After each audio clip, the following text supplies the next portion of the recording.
Spa Retailer Podcast, where we talk retail, business, and all things related to the hot tub industry. I'm your host, Megan Kendrick, owner of Spa Retailer Magazine.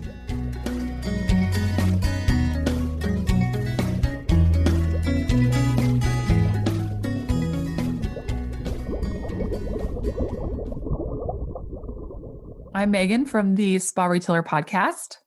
Hi, this is David Carlton from the Spa Pool Marketing Podcast, and we want to welcome everybody to today's joint podcast. That's right. Welcome. Well, today, Megan and I have done a few podcasts together, sponsored by Spa Retailer, but in the last couple of weeks, we've been talking about maybe we should be doing a podcast together since Megan has a podcast and I have a podcast, and we're both in the industry.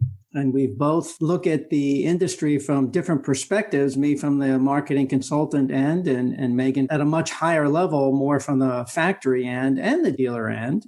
It's so nice of you to say that I'm on a high level, Dave. Well, you are.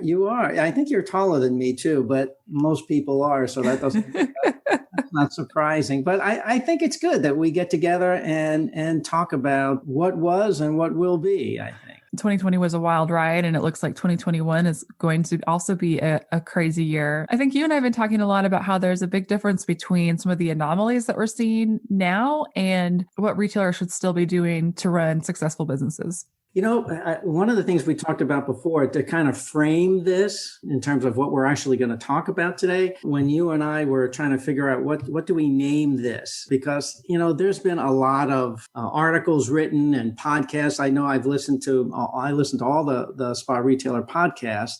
And we've talked ad nauseum in terms of, strategies and how we're living through all this. So I thought when Megan and I were going back and forth on what to call this, we thought about maybe looking back and moving forward, or learning from the past and building for the future. But we didn't want this podcast just to be living through the suffering again of 2020. We really wanted to maybe take a look at some of the things that happened last year and frame them in terms of what we should be looking at this year. Does that kind of sum that up, you think? Yeah, for sure. I mean, it's hard to open anything right now without saying, well, how are you? What happened? And it's a little therapeutic, I think, for people to go through everything that they've gone through in the last year and just kind of verbalize it and vocalize it. But like you said, we can't just kind of keep stuck in this 2020.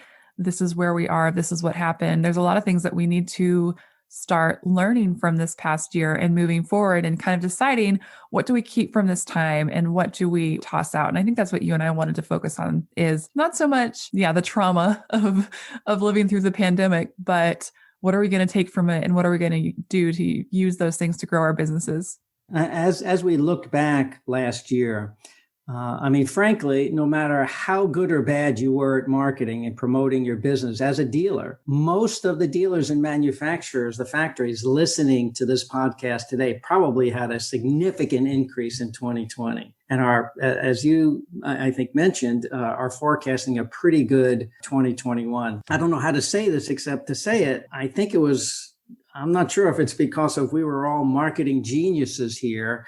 I think it was more because out of all the industries worldwide that were negatively affected by the pandemic, our industry was definitely at the right place at the right time. If you were selling anything that had to do with keeping kids occupied during the summer, or relaxing at home, or backyard fun, then you probably sold out and have probably booked a lot of business through the end of this year already. So I don't want us as an industry to get too complacent. And that's why I think we need to learn what happened last year and how we can apply some of those things that we learned that forced us to become better business people, moving forward into the future.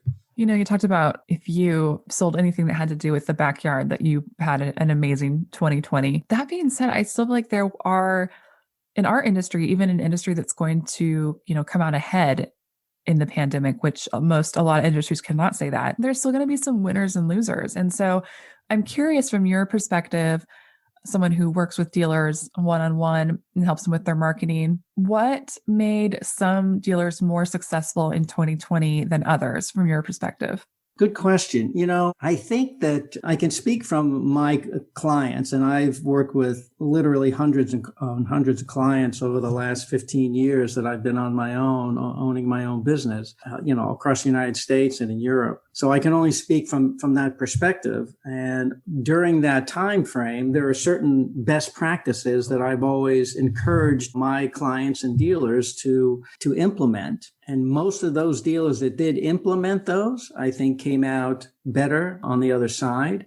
And some of those things they were already highly visible on the internet, meaning that they had already been implementing a lot of organic and paid strategies. They had an informative and easy to navigate website. One or two of the most important things is that they already had systems and automation in place to maximize lead generation and follow-up. And I'd like to talk about that a little bit later in the podcast about systems and automation. And if dealers already had a variety of communication options available for their consumers, they were much more able to handle the flow, the spigot being opened up for all the leads that they were generating. And a lot of dealers already had some online shopping options that were already in place. So I think the dealers that were more successful in 2020 were already successful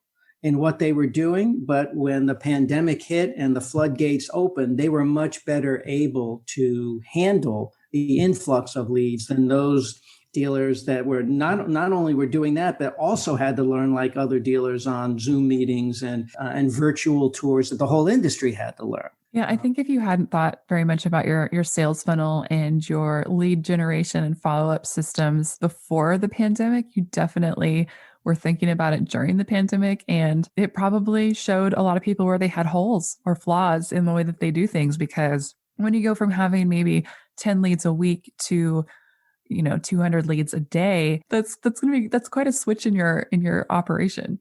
Yes, no doubt. Now, what about from the manufacturer's point of view? You're unique in that you talk to dealers, and a lot of your articles are about dealers and the success or strategies that are moving up in the world. But you also, sell advertising space and help manufacturers with their branding. What did Spa Retailer do in 2020 to help their subscribers adapt and grow to the changing environment? I wish we could have done more, because things happened so fast and things changed so quickly that it felt like as soon as we came out with something, it was already something new. So we were working in overdrive trying to push out any kind of content we could get done about, where to find resources, who to talk to for, PPP loans or whatever the case may be. And the switch was so fast. We went from, thinking that none of us were going to be able, that we were going to have to go into a survival mode, to suddenly dealers were telling me that the hot tubs were flying out the door, and then they were sold out of what they had in their store, and that they were desperate to get more tubs. And, it was just so fast that this turnaround happened. But yeah, we were working like crazy trying to get as much content in front of dealers and manufacturers as we could. And it was pretty interesting seeing the things that people were interested in reading about. And it was just such a whole new world that I don't think any of us really knew. I mean, still, I feel like none of us really know what's going to happen next or what's going to come next. And we're just doing our best to plan and prepare for whatever that might be. Yeah, it seems like you were, you mentioned about the sales funnel down at the bottom. Maybe a lot of things must have funneled to you, and you were the disseminator of information for the industry. I disseminate information to my dealers and to some of the factories I deal with, but you were the disseminator of information for the entire industry. So no pressure there, no doubt. Yeah, right. Well, and it was interesting too, because the amount of rumors and things that were flying around, especially at the beginning there, were insane. Who was open, who wasn't open. Well, they had an outbreak at their factory. Well, they had to shut down for another 4 weeks because of whatever. And a lot of times those things didn't end up being true, but we definitely were going down a lot of rabbit holes, trying to find out what's true, what's not true, what's actually happening. There's a lot of who's following the rules and who's not following the rules as far as what the different states had mandated. And it was I feel like everyone now is a little bit more on the same playing field as far as, what they're being asked to do is in their factories and in their workplaces to keep people safe. But for a while there, it was kind of, everywhere was different. And I got some pretty crazy emails and phone calls during that time, and people dropping some pretty well-placed rumors in front of us, hoping that they could get a little bit of a foot up on the competition.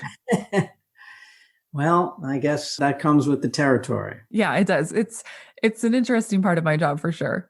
So I know you kind of mentioned automation. I know that the calls and the emails and everything that I was getting was insane at that time. But for manufacturers and for dealers, it was 10x what I was dealing with. So what are some of the things and the systems and automations that dealers should have had in place? And if they don't, they need to put it in place to try to keep up, because I don't think that it's really slowed down all that much.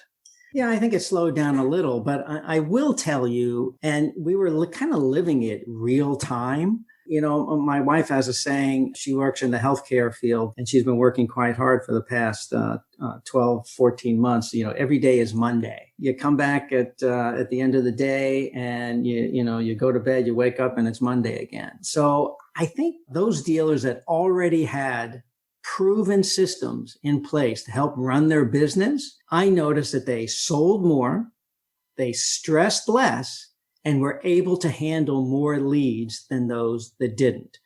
And over the years, I've worked with my dealers to automate and systemize as much as possible. Now, everything can't be systemized. You can't sell a $30,000 or $40,000 swim spa, on an e-commerce site. Although some of those were selling quite quickly, but the things that can and should have been systemized, like lead generation, lead follow-up, that was absolutely critical. Generating more reviews, generating referrals. Those are all things that can be automated and systemized. And, before the pandemic, not all dealers followed up properly. And I know, in talking to many of the factories that I deal with, that's always an issue, that the factories generate leads and they hope that the dealers follow up in a timely manner. But for those dealers that really did not have automated systems to follow up properly, when the pandemic hit, it just got terribly worse.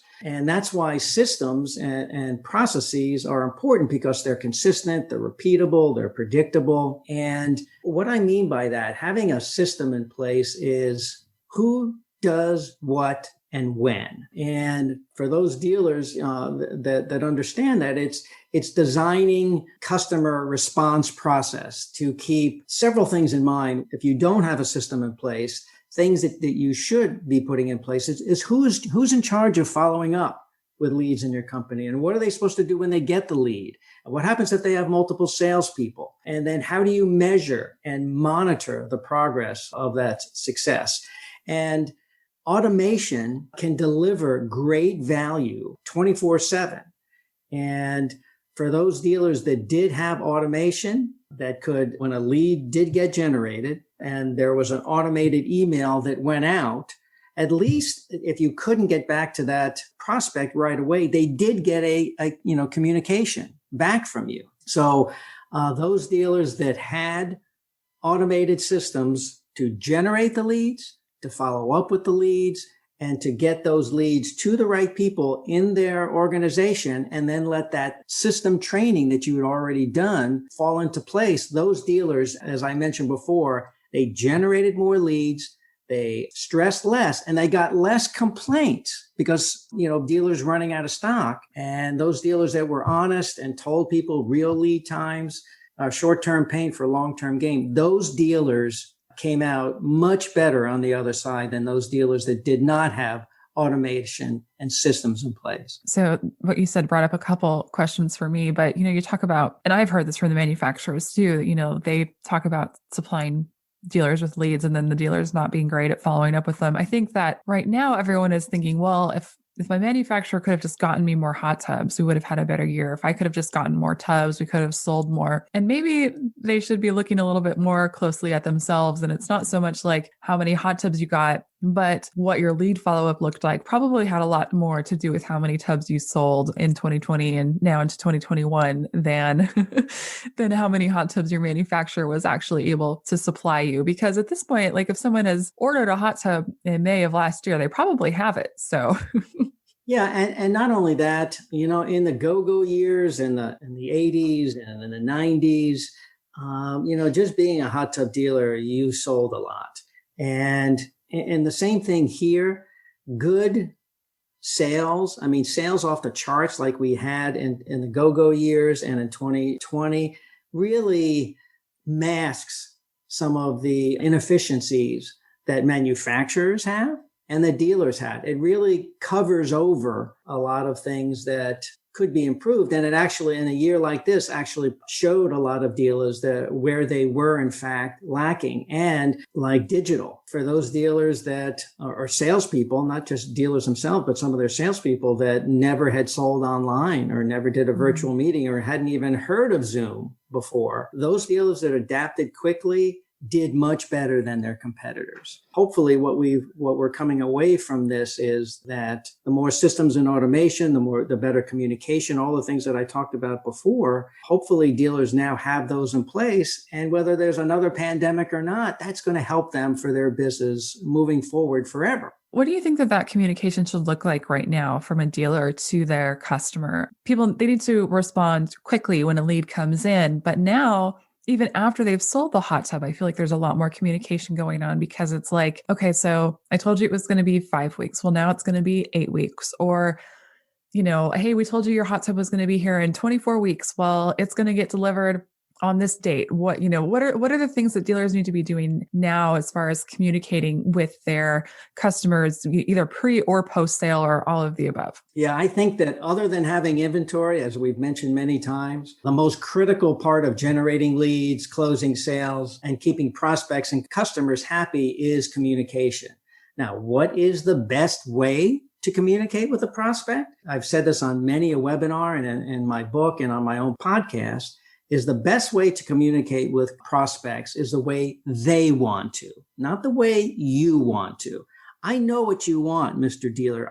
You want somebody to call you on the phone and say, this is the hot tub model I want, and here's my credit card. Now, maybe that happened more in 2020 than it did in the past, but it's going to stop raining as hard as it is. And, with all the leads coming in. So communication is key. So you want to communicate with your prospects the way they want to communicate. And the more options you can give a prospect, the more likely it is you'll generate a lead, start a conversation, and keep those prospects or customers that have put a deposit down happy.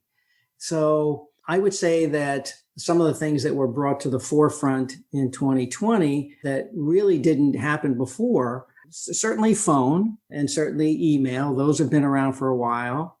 But other things, website chat, Facebook Messenger, texting. These are all things that I know all dealers aren't always comfortable with, but it doesn't make any difference. If you're an ice cream shop and you say, well, I don't like chocolate, so I'm not going to offer chocolate as a flavor, that's not good. So the fact that you don't know how to use website chat or you're not big on Facebook Messenger, if your customers are, then you need to be or find somebody that is so. And we talked about systems and automation before. We implemented a lot of chatbots this year, which saved a lot of time and headache for our dealers because they were able to answer the easy questions 24 hours a day.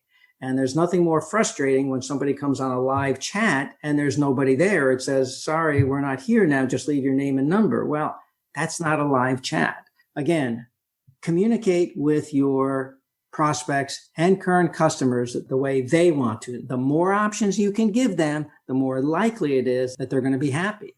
So I think that was important. So kind of expanding on that, what were dealers asking for from you last year? And has that changed? Are they asking for the same things now? Well, it's kind of interesting you're talking about communication because it was the same between manufacturers and dealers, I think, as it was for dealers and their customers. Communication was never more important, and it looked a lot different than it did in years past. Because before, we know like manufacturers reps, they pound the pavement. They are out there visiting their dealers as much as they possibly can. Well, for a lot of people, that travel was shut down. So so they were going to Zoom, they were going to, FaceTime, they're going to texting and phone calls. And that communication just was never more important than it was in the past. And I feel like it's probably a lot the same for manufacturers as it was for dealers. They needed to have those systems in place to deal with the number of calls that they were getting a day from their dealers and to deal with keeping track of their orders and keeping their customers informed. And it's kind of funny because I think that the manufacturers preach these things to their dealers as far as following up on leads and having these automated systems in place. And I'm not sure that they are maybe as very good at it either.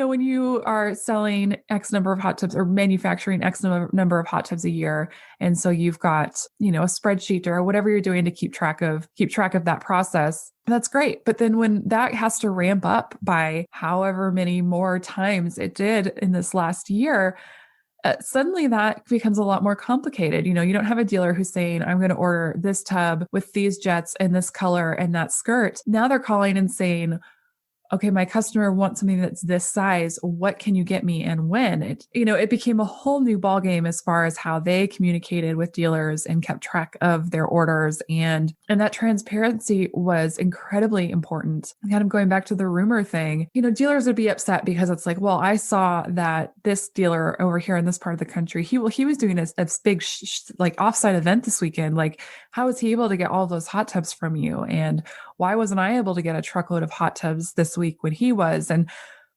all these kinds of questions and this trust that came into that relationship that wasn't an issue before is suddenly an issue. And so I think manufacturers not only had to communicate more, I think they had to tell dealers more than they normally had. They had to be a lot more transparent. They had to say, this is how we make those decisions. They had to explain how one dealer's marketing strategy is different than another's, but it doesn't mean that they got more tubs than they did, It was very complicated, and it's going to be interesting how those relationships end up, because I think some people accepted what they were told and understood the supply chain issues that they were having, and others didn't and still don't. And so it's going to be interesting how that all shakes out. But the communication wasn't just retailers to consumer. It was manufacturer to retailer and then consumer. And if there was a breakdown in any of that chain there, it had a negative impact on everybody. I couldn't agree more. Communication, out of all the things in our industry, communication was the key. Look, factories would tell dealers what you order today, you'll have in 12 weeks, and it ended up being, 16 weeks. So just tell me what it is, and I will tell my customers. Again, short-term pain for long-term gain. I think at the very beginning, a customer would come in and say, well, what do you mean it takes 4 months? I'm going someplace else. And then after they shopped around and they found out that everybody was in the same boat, then it came back to customer service for the dealer. Were they honest with me? Are they just trying to sell me something, or are they really trying to help me invest in the right hot tub or swim spa or sauna for me? And I think those factories that were honest, and I think all factories were honest, I guess I shouldn't say that, but were more communicative with their dealers, the better. And, some states shut down, some states didn't. Some states shut down in February and March, and other states didn't. So there were factories that were open longer. And, when did Mexico close and what parts of Mexico close? It was kind of crazy. But when it's all said and done, just being honest and communicating, I think saved a lot, saved the integrity of the factory, saved the integrity of the dealerships. I think that was a big role. So having said all that, since factories now are pretty much booked up, most factories are booked up through the end of the year and aren't really looking for new dealers. I mean, they're just trying to supply their current dealers. What messages are important for them, for factories to be putting out now? You help dealers with their marketing. We help manufacturers with their marketing. So I feel like we should say, like, we both have skin in this game for sure. But I think it's interesting, we talk about the things like, how did you build your business? What are the basic principles that you use to grow this business from day one? And most people, marketing and advertising was part of that. And so I kind of laugh now that people are like, well, we're sold out, so we don't need to advertise anymore. We don't need to market anymore. And I think we all know that that's actually not true. And now it's just as important as ever to stay in front of people. Just because you're not looking for new dealers doesn't mean that your advertising can't convey to your current dealers or to the dealers that you will be looking for in another year or two from now, the things that you can do for them to help them with their business. I kind of laugh. A lot of the people that I talk to, they've been in this industry for 20, 30, 40 years. And I ask them, it's like, when is the last time that you have not looked for dealers? When is the last time that you were like, okay, well, we're full, so we're going to not do any new business prospecting now?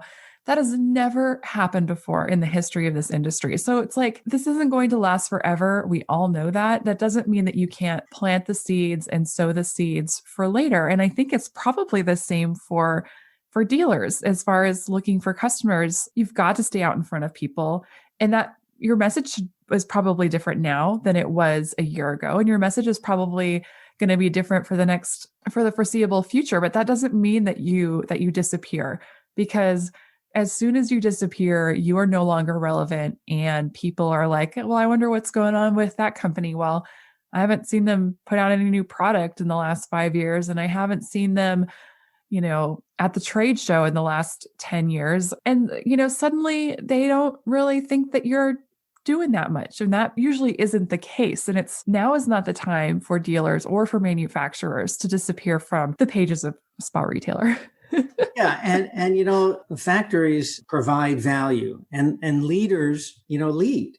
I guess you can be searching for dealers in a very subtle way. We're still here. We're here to support our dealer base, because there were a lot of dealers that were burned this year. I mean, a lot of dealers were, almost all dealers were burned in some way or another.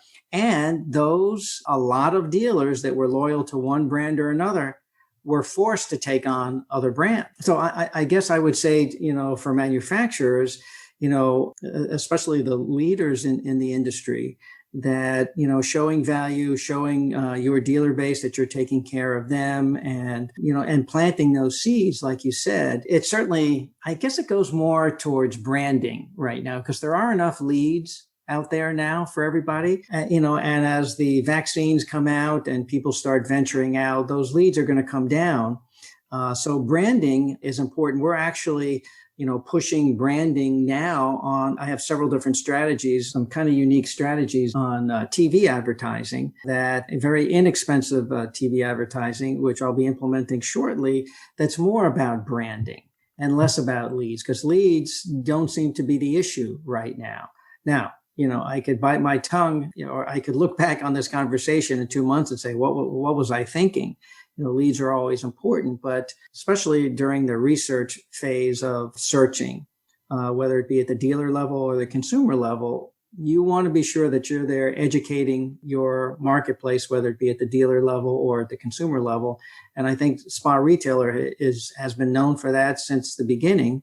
And that's definitely the place to go if you want to do that. So Dave, you mentioned TV advertising, but I'm curious. So for dealers, I think a lot of dealers are used to marketing for like sale to sale, like we're advertising our spring sale for this month. And then next month it's our Easter sale. And then it's our Memorial Day sale, or whatever the case may be. So to go from that sort of strategy to now looking at branding, like how and where should dealers be marketing themselves and advertising now? First, I would tell you that, as you mentioned, don't stop marketing. I don't consider marketing an expense. I consider it an investment in the future, whether it be the factory level or the dealer level. And even though dealers are selling everything now, it doesn't mean they couldn't be selling more. So you've had a year to get your systems and automation in place. Assuming that you're better at that now, and your virtual tours and things are going to start opening up, I can tell you that dealers that did not have any Google presence meant that prospects that did find you they had to work really hard to find you. If somebody typed in hot tubs, fill in the city, and you were not on page one, the fact that you got some of that business is because of the overwhelming demand for it.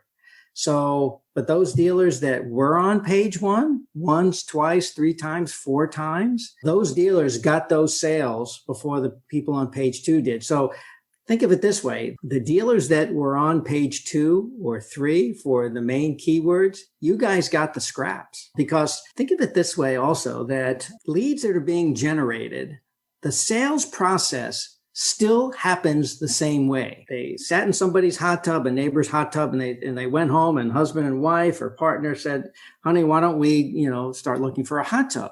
So where did they go to start that search? They went to Google and they typed in hot tubs or portable spas or whatever it was, and they still researched the same way. So those dealers that, the same dealers that had their systems and automation in place are the same dealers that over the years had been doing both organic and paid advertising. This is a once in a lifetime opportunity right now to grab market share and to introduce your company to thousands of current and prospective customers. So keep advertising, don't blow it. So to specifically answer your question, there are really two different types of internet marketing strategies at the very high level. There's a lot of people refer to it as SEO or search engine optimization, and SEM, which is search engine marketing.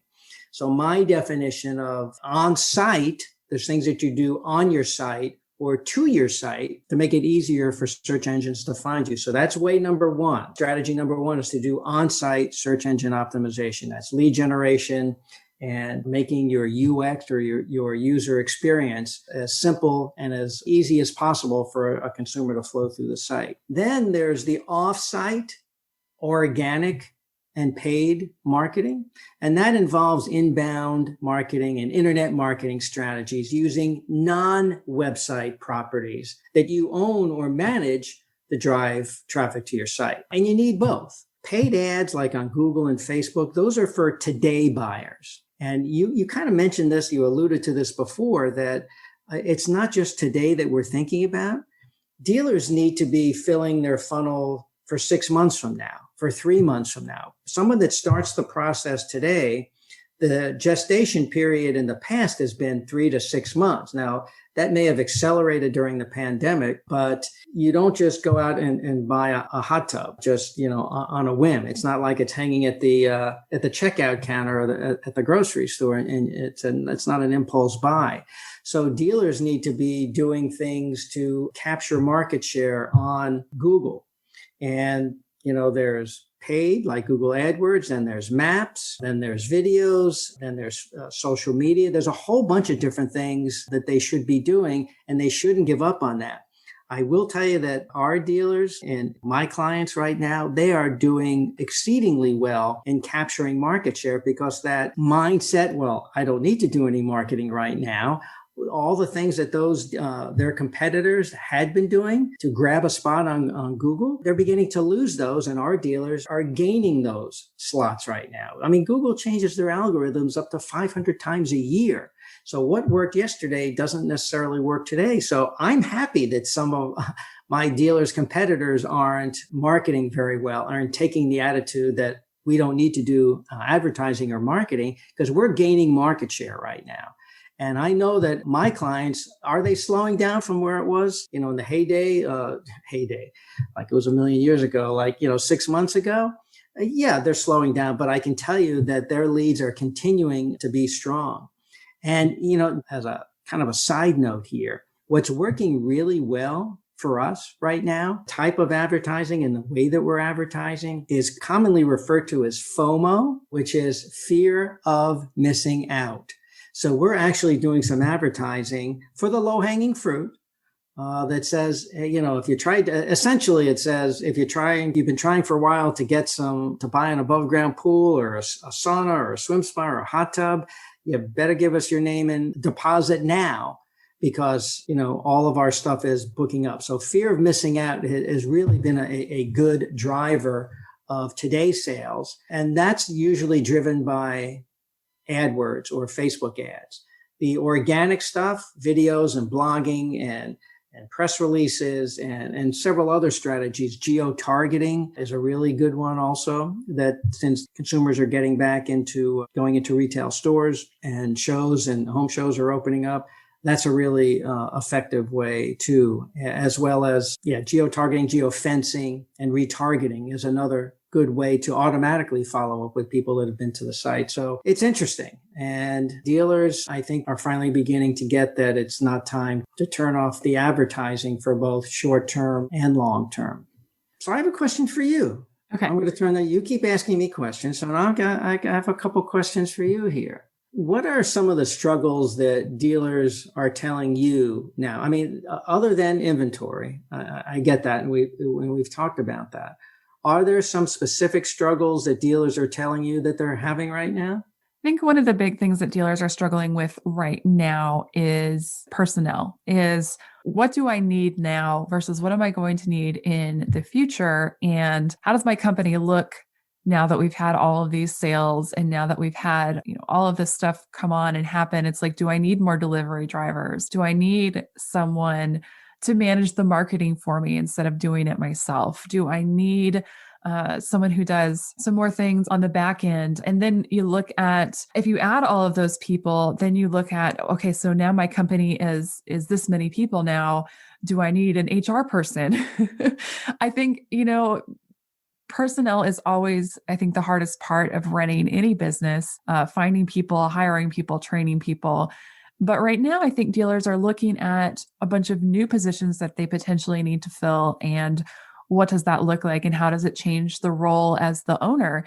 That is something that I think we're going to be talking about for the next couple of years is, what new positions have been added. And a lot of these, I think, are going to be kind of those middle management positions, things that the owner used to have time to do themselves. And now they find that they do not have the time to deal with all of these things that they did in the past. So I think they can't, excuse me for interrupting. So they can't now be the salesperson, deliver the spa and service the spa, and then come home and do the books. They're going to have to pick and choose. Yeah. And when you talk about, we talk about the backlog on hot tubs and how I've had so many dealers say to me, well, if I had had an infinite number of spas this year, I would have sold them. That may be true, but the real brass tacks here is how many hot tubs are you able to deliver? So if you got an infinite amount of hot tubs, would you be able to deliver an infinite amount of hot tubs? And the answer is no. I mean, you only have the infrastructure to deliver, so many hot tubs a week. And yeah, you can't, you either are going to need more people to deliver those spas or you're going to have to slow down somewhere. And I'm surprised because, you think about the smaller businesses where the owner is the person who's doing a lot of the things. They're making the sale, they're doing the delivery, they're fixing whatever problem might be called in. But even in the businesses that are fairly good sized, I'm finding, the people who have 3 or 4 locations, that even they are finding that there are holes in their operations that they didn't realize, things that the owner was taking care of that they just do not have the time for anymore. And so it's really pretty interesting. And like the things that I'm hearing people hiring for, like a lead concierge, someone who, when those leads initially come in, they're kind of the person who helps do that very, first qualification of the lead, like, where is this person at in the funnel and where should they go from here? It's pretty interesting, as far as logistics of delivery and ordering and things that, the owner was good at, putting in an order once a month. Well, now you're ordering maybe every couple of weeks and it takes a ton of time.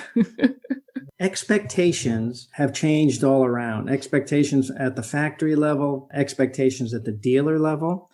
And frankly, I think that expectations from the consumer level, as many things as the dealers had to really come up to speed very quickly on, so did consumers this year.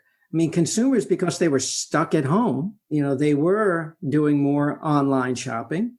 And they got better at research. And I think, based on that, dealers need to adapt, factories need to adapt.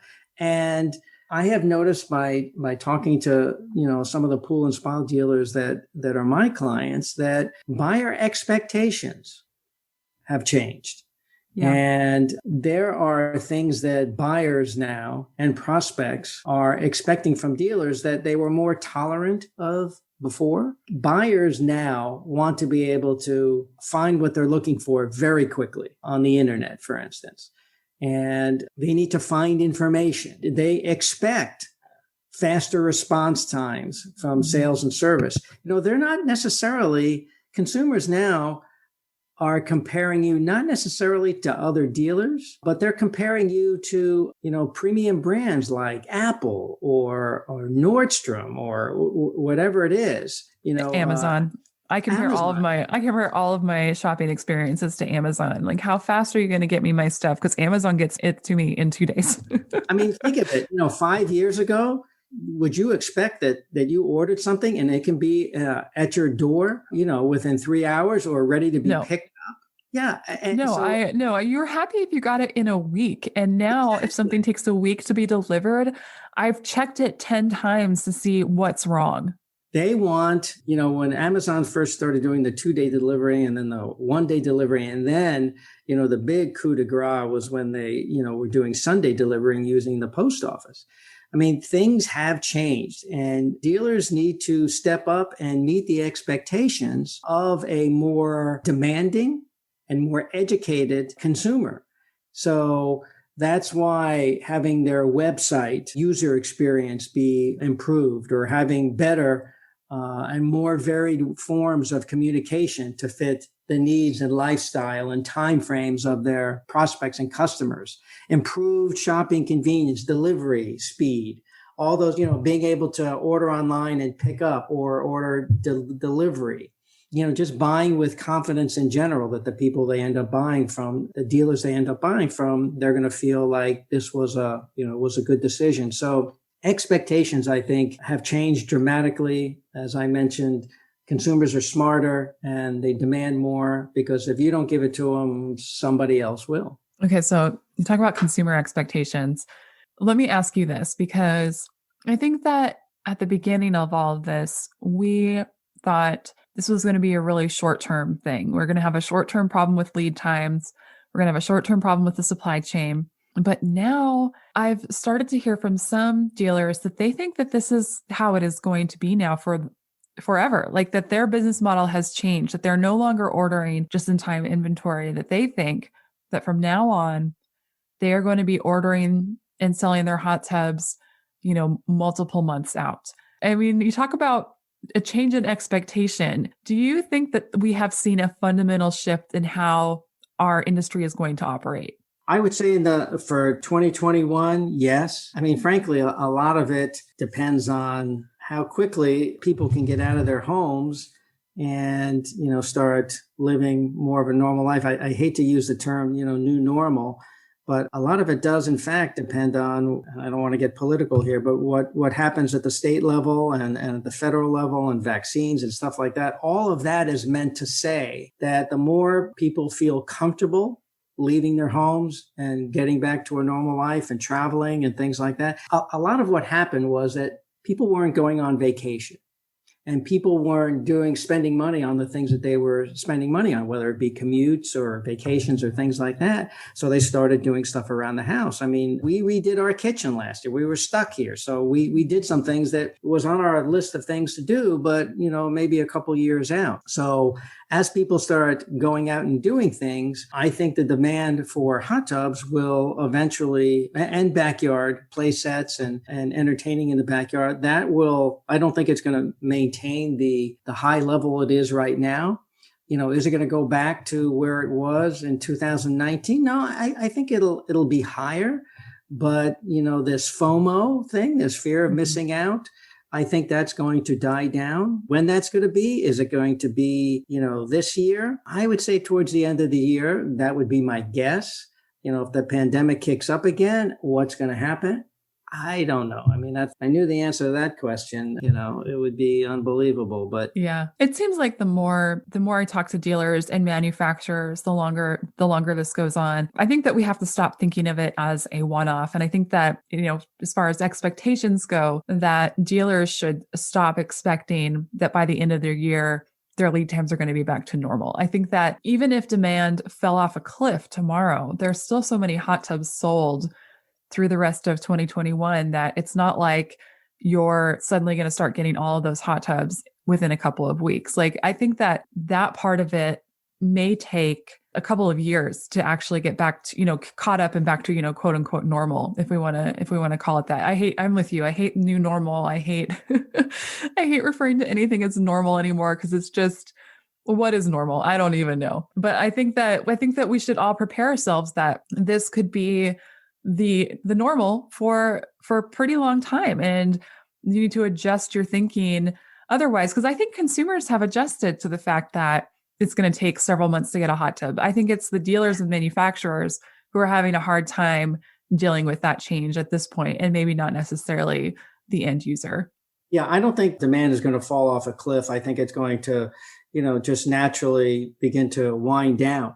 Let me tell you what the new normal should be for dealers, and that is meeting the expectations of their customers. Mm-hmm. And, the things that I talked about before: improved communication, a better and more user-friendly website. These are things that consumers got used to or were demanding. Those demands are not going to go away. Even if hot tub sales, come down 20 or 30 or 50%, they're still going to demand the things that they want: fast service, callbacks, communication, quality, speed.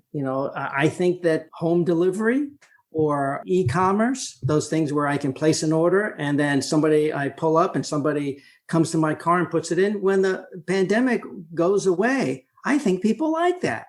How much more convenient can it be to order something online? I pull up, I text the number, and someone comes and drops it off in my car. That's not going away. That is the new normal. In that case, I think using, the phrase new normal as it relates to consumer expectations is probably more appropriate, because people like what they like, and you're either on board with that or you're not, as a dealer and as a factory. So in conclusion, well, I guess we could go on forever with this. I know, right? Well, no, but in conclusion, I think we've decided that the industry needs to keep advertising and marketing and branding their businesses. They need to get better at communicating with their customers, whether that be dealers or end users, and just be on their toes for whatever comes next. Yeah. And from the dealer perspective, please don't stop marketing your business, not necessarily selling, but marketing your business, your brand. Automate, systemize, make your life easier. Yes. And I think if nothing else, this showed some smaller dealers that they're not able to do everything like they were able to do everything before. So, staff properly if you can afford it. And automate, systemize, listen to your customers, communicate, be honest, and life will be good. Well, thanks for doing a joint podcast with me. This was fun. It was fun. Thank you very much. So if my listeners want to reach out to your spa retailer, how do they do that? So they can email us at podcast@sparetailer.com. And how about your listeners, Dave? Well, they can go to my website, spapoolmarketingsuccess.com. Everything that they need to learn about not only just the podcast or the book I wrote on the book on internet marketing for pool and spa dealers, which happens to be on Amazon. But going to the website, there's a lot of free information and strategies that we provide there. So Megan, I thank you very much for doing this joint podcast with me. And maybe in a couple of months, we'll come back and see if any of the predictions that were right or we were way off base. Yeah, I'm excited to see what the future holds for our industry. It's bright.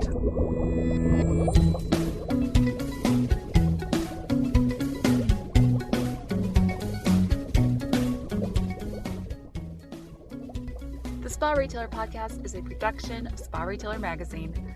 Let us know what you think by leaving a review or emailing us at podcast@sparetailer.com. Thanks for listening.